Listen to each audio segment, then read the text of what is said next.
You can call me Prophet Papama. I am from South Africa. I'm 100% South African. My ancestors originated in South Africa, and they are South African 100%.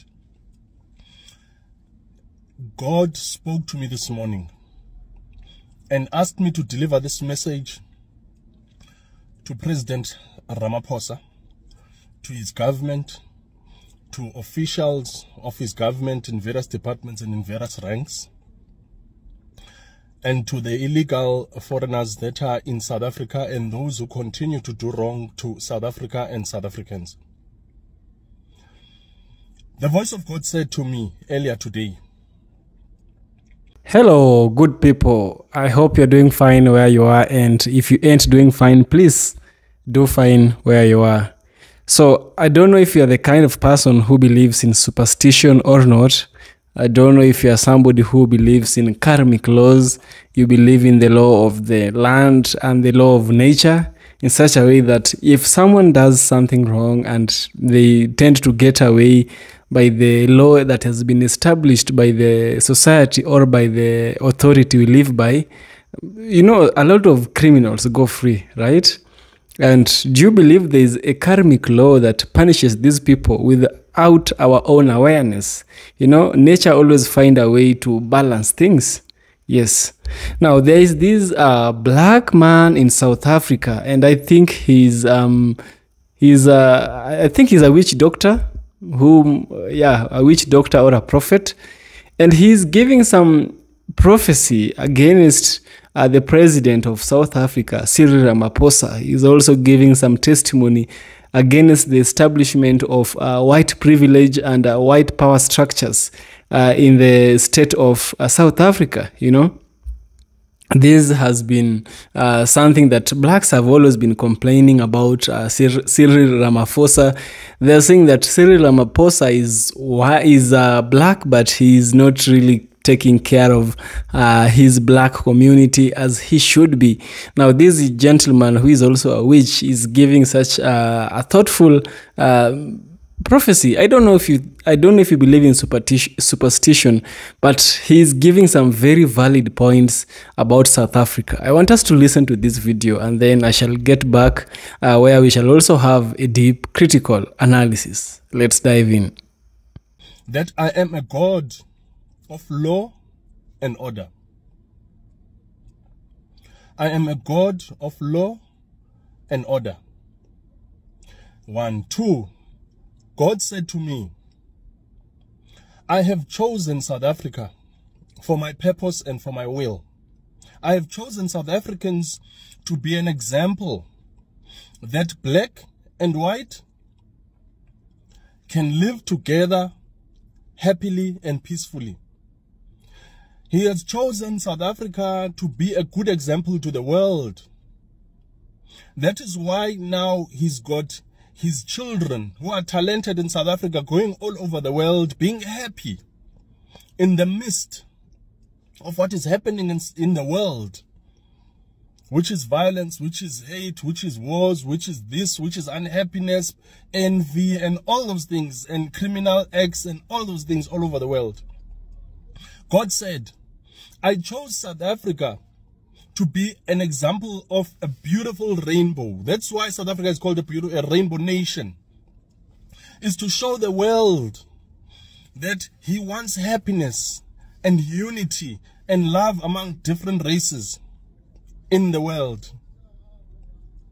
But people in the world continue to live in envious moods, hate, and doing all these things that they do. They hate, basically.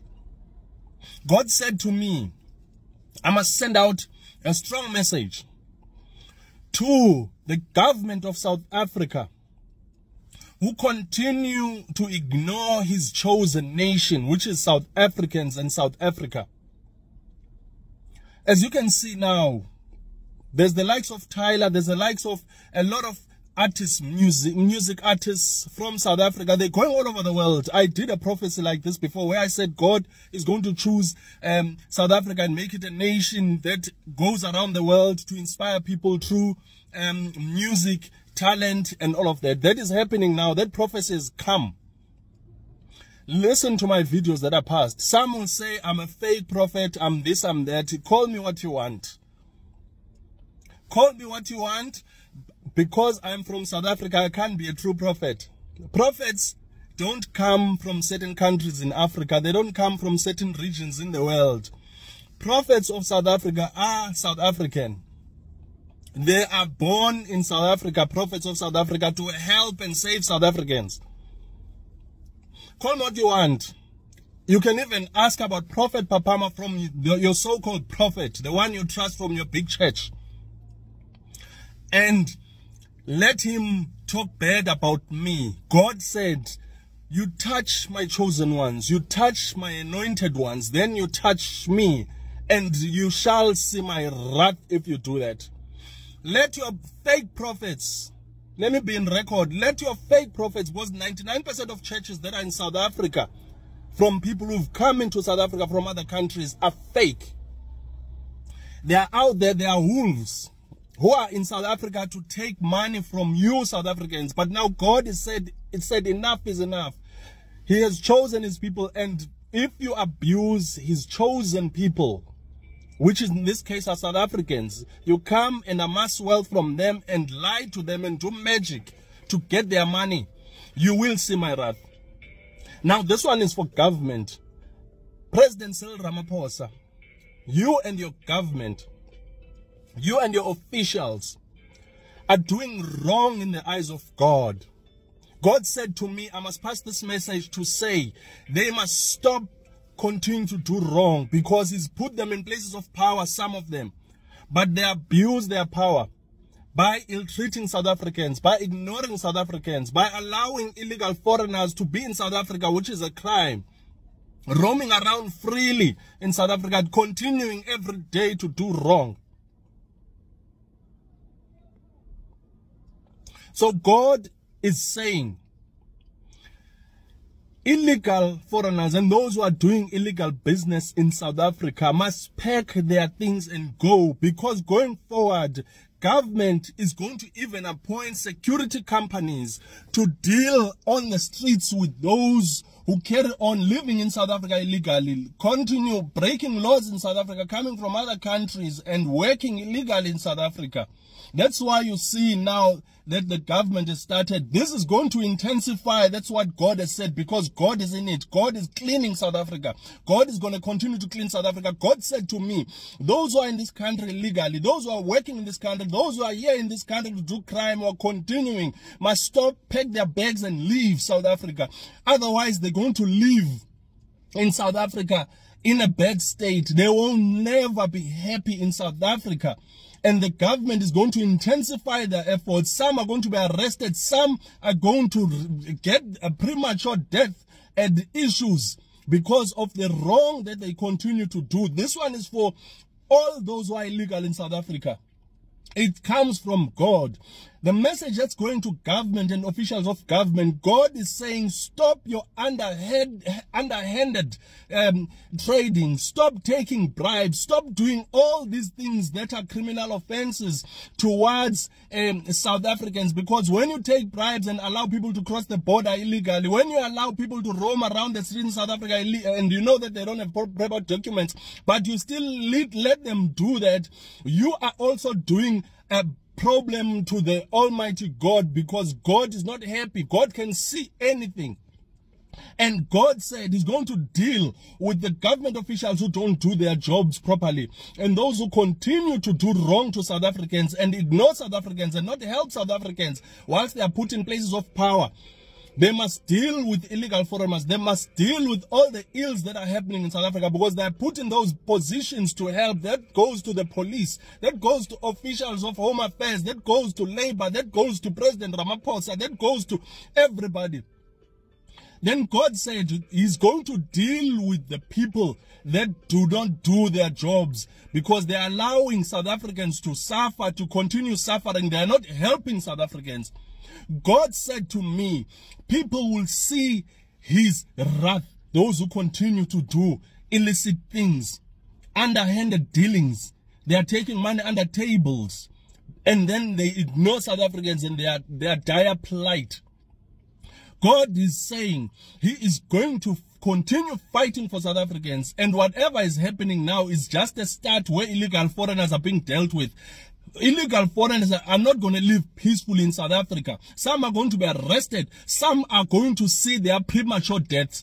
And whoever is continuing to do wrong in South Africa, whilst they are in places of power, whilst they've been given positions of power, God is going to deal with them. They're going to see premature death. Some are going to struggle. Even their descendants are going to get cases. Going forward, they'll always be cursed because of the wrongs that they are doing right now. So I'm saying to you, government people of South Africa, work with South Africans, help South Africans. South Africans have prayed to God for many years in their struggles, but you still don't help them. And God now has heard. God has started helping South Africans more than he's ever helped them before. God has risen for South Africa. As you can see what's happening, God is lifting South Africa and putting it in a pedestal in the world. They are winning games. They are doing this. The world knows about South Africa. Why? Because God wanted it to be so. God said it's going to be so, and it is so. God is putting South Africa up because he wants to inspire the world to change to being good, to change to being happy, to change to be real when it comes to serving and appreciating God. The reason why all these Africans are coming to open churches in South Africa, it's because they know that South Africans truly love God and they can do anything for the sake of their love for God. That's why it's easy for these Nigerians, for these whoever pastors, all these fake pastors and fake prophets. That's why it's easy for them to come and amass wealth and become wolves in South Africa. 99% of churches that are opened by foreigners in South Africa, let me tell you this, God is not in them.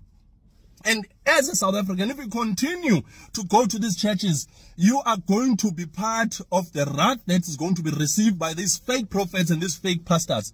I said this about 3 years ago, if not 4, about the certain prophet from Malawi that you know, the one who claimed that he's working for God, that God is going to deal with him.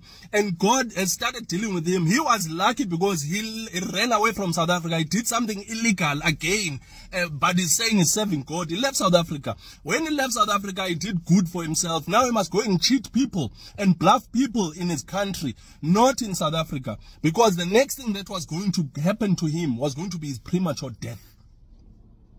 But as he carries on in that country, he's going to have problems too, because he's not stopping to use God's name in vain. So I'm talking to you, government. I'm talking to you, head of state, that if you continue to do wrong, you are going to be moved. God is putting together a godly government. The government that's current is not godly. The government that's current is going to be taken over. The government that's current doesn't have God in it. That's why it's not hearing God. That's why it's not helping South Africans. That's why it's focusing on whatever they're focusing on, but not helping South Africans. That's why it's working against South Africans. Let me repeat this.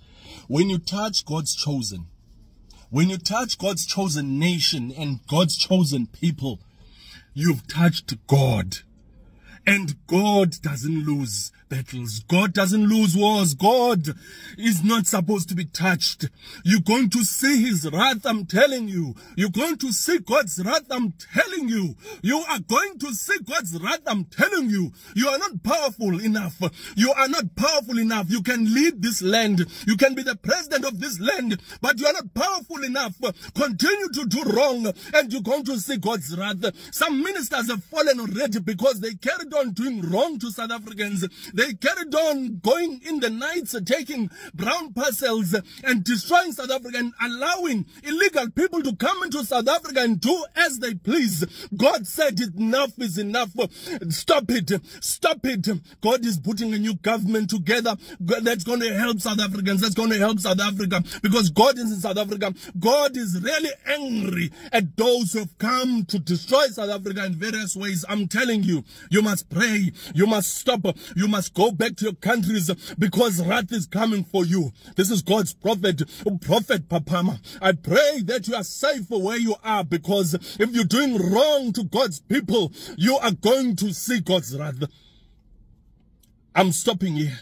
That's the message that God said I must deliver to his people. If you think that I'm lying, watch this space. Watch this space. Watch God act. Watch God act. God is a God of truth. God is a God of God is a God of truth. God is a God of righteousness. You can't do wrong and then think that you're going to hide in a church. They're going to find you in the church. They're going to find you in the streets. They're going to find you anywhere you hide. Stop.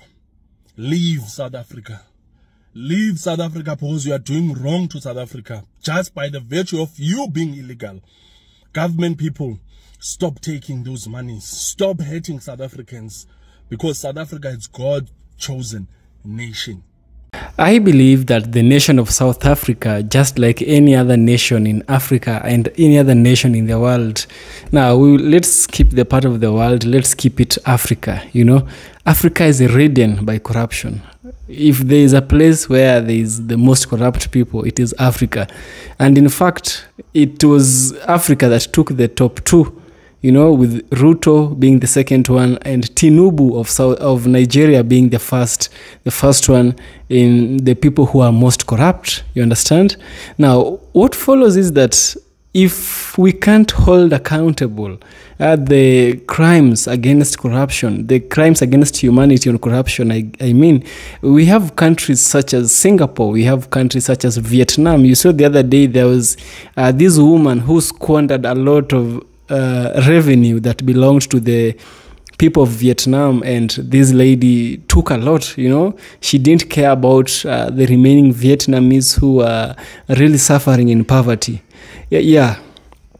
From this we can see that the government of Vietnam punished this specific lady by death sentence. You know, she's being sentenced to death for alleged, not even alleged, for the crimes against humanity, and she was being accused of corruption and embezzlement.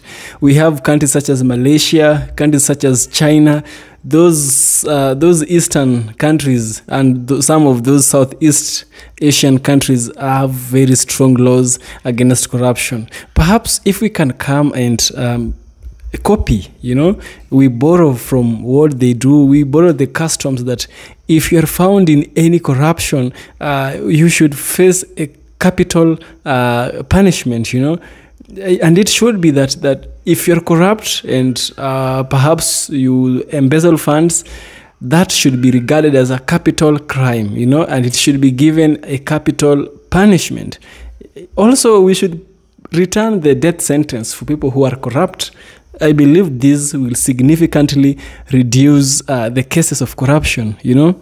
The other day in Gabon, we saw the president of Gabon who was, you know, he told his people, if you continue embezzling funds that are allocated to the people and you make them yours, I give you money for electricity and you take those transformers to your homes to sell them, I will deal with you.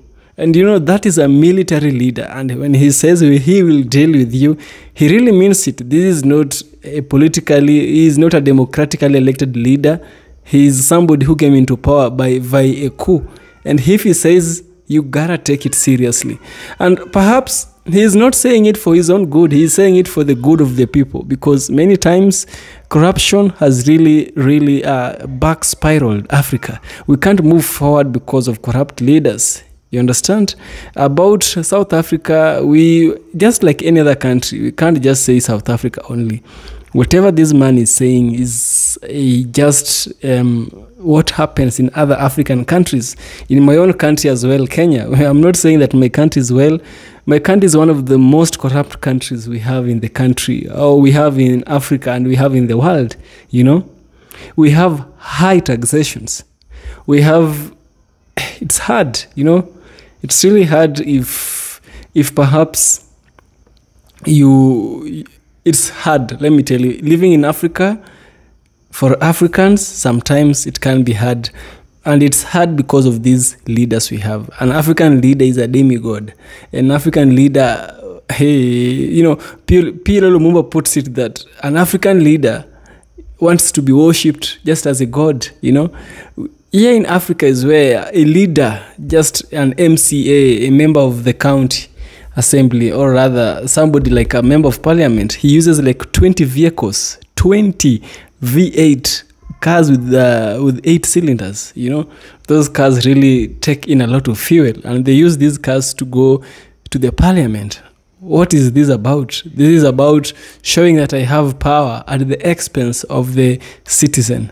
If we Africans can be like the country of Burkina Faso, follow up with the ideas of the Burkinabe president, Ibrahim Traore, I believe we can see a very huge, significant change. Yeah. Africa is blessed, but what's wrong with Africa is corruption. Corruption is, it's draining us. Corruption is robbing us of our resources more than the white person. You know, the white person is only, the white person who is the oppressor is who I mean here, not all white people.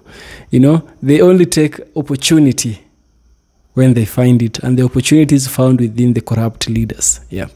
This is AFK Original Documentaries. I hope you like what I do, and if you like what I do, you know what to do. I'll surely appreciate. Give me a super thanks, and I will surely appreciate.